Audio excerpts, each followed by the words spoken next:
Hello everyone, welcome to Baidyanath की class. और आज की इस वीडियो में हम लोग बात करने वाले हैं प्रीवियस ईयर क्वेश्चन 2011 के बारे में। जो प्रीवियस ईयर और चैप्टर है national income and related aggregates. तो इससे पहले हमने एक वीडियो बना के डाला है 2011 का प्रीवियस ईयर। अगर आपने वो वीडियो अभी तक नहीं देखा है तो आप जाके देख सकते हैं। यानी 1 to 7 तक का क्वेश्चन विथ आंसर हमने अपलोड कर दिया है। आप हमारे प्लेलिस्ट में जाके उसको देख सकते हैं। तो आज हम लोग बात करेंगे क्वेश्चन नंबर 8 जो 2011 में पूछा गया है कि डिफाइन कैपिटल फॉर्मेशन, कि what is the meaning of capital formation. Capital formation क्या होता है? तो कैपिटल फॉर्मेशन को इस तरीके से डिफाइन किया जा सकता है कि capital formation means creation of physical assets. Physical assets क्या होता है? बिल्डिंग, मशीन, और through which we can increase the level of production in an accounting year.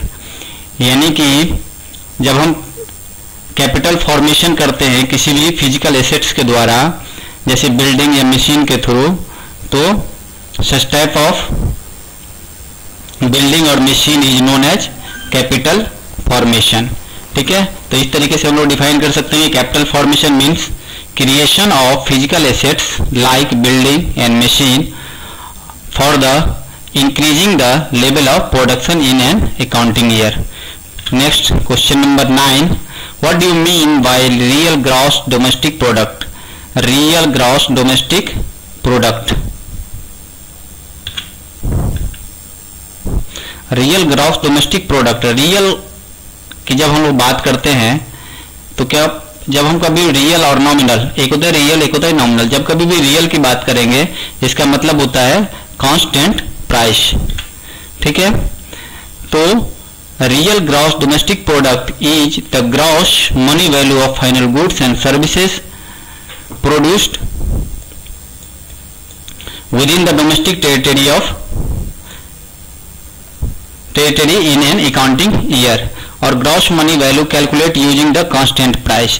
तो मैंने आपको शुरू में ही बताया कि जहां कहीं भी रियल का कंसेप्ट आएगा, ठीक है, इसका मतलब है कि कांस्टेंट प्राइस, यानी जीडीपी का जो हम कैलकुलेशन करेंगे या डोमेस्टिक प्रोडक्ट जीडीपी का जो अगर हम कैलकुलेशन करेंगे और रियल जीडीपी की बात करेंगे तो रियल जीडीपी मीन्स कि calculation of GDP at constant price. अगर यहाँ पे नॉमिनल रहता, डिफिनीशन सेम होता, बस calculation of GDP at constant price, बस इतना का डिफरेंस होता। तो इस तरीके से रियल जीडीपी क्या होगी कि real gross domestic product is a gross money value of final goods and services produced with in the domestic territory in an accounting year and gross money value calculated using at constant price. Always remember in case of real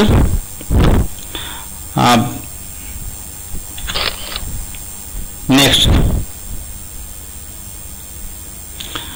what is the domestic product?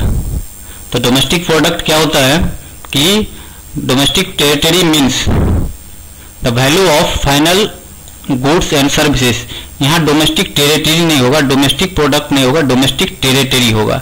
ठीक है, domestic territory होगा, domestic territory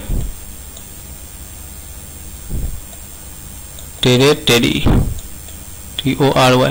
यहाँ पे क्या होगा? Domestic territory. तो domestic territory means the final goods and services produce with in the economic territory of a country with in the period of an accounting year. तो domestic territory का मतलब ये हो गया कि हमने अपने लास्ट वीडियो में ये भी बताया है कि डोमेस्टिक टेरिटरी को अगर हम डिफाइन करेंगे तो इसका मतलब ये हो गया कि सपोज कीजिए कि एयर इंडिया का कोई फ्लाइट है जो यूएसए जा रही है, तो ये जो फ्लाइट का जो रूट है it comes under the domestic territory of India.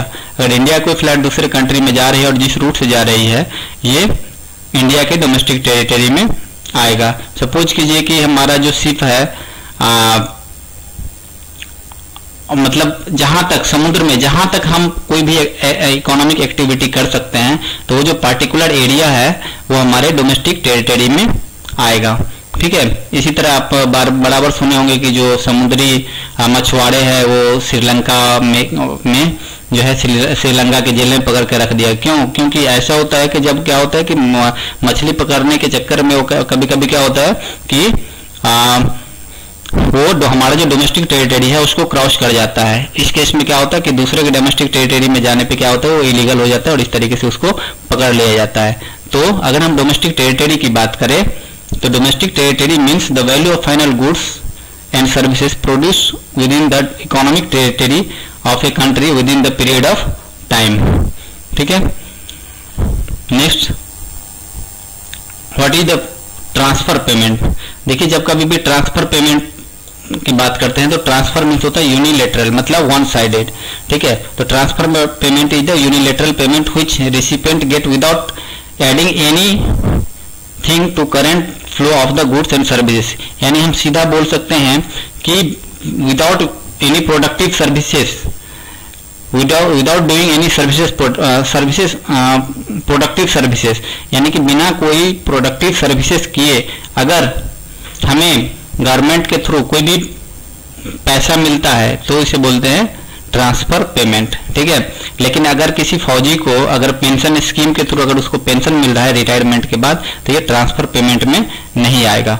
ठीक है। चूंकि उसने गवर्नमेंट के लिए काम किया है और उसके बदले में जो है तो गवर्नमेंट उसको पेंशन दे रही है। ठीक है। तो इसका जो एग्जाम्पल्स है ये क्या है, स्कॉलरशिप है, ठीक है, या फिर ओल्ड एज पेंशन है।